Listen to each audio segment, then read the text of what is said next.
పాంచాల రాజ్యం యువరాజు అయిన ద్రుపదుడు మరియు ద్రోణాచార్యుడు చిన్నతనంలో భారద్వాజ ముని దగ్గరే శిష్యరికం చేశారు. ఆ సమయంలో ద్రుపదుడు ద్రోణాచార్యుడితో, మిత్రమా, నువ్వు నా ప్రాణ స్నేహితుడివి, పైగా భారద్వాజ ముని కుమారుడివి. రేపు మా నాన్నగారు కాలం చేశాక నేను మహారాజు అవుతాను.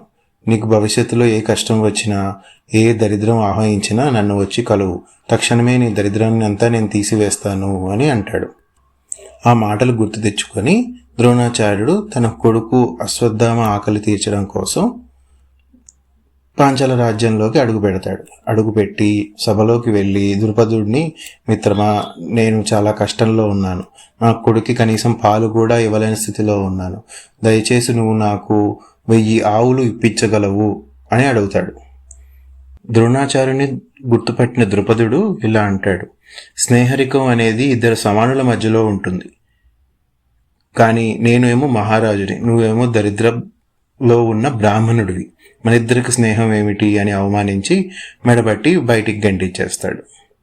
ఆ అవమానంతో దిగాలుగా వెనుదిరుగుతాడు ద్రోణాచార్యుడు.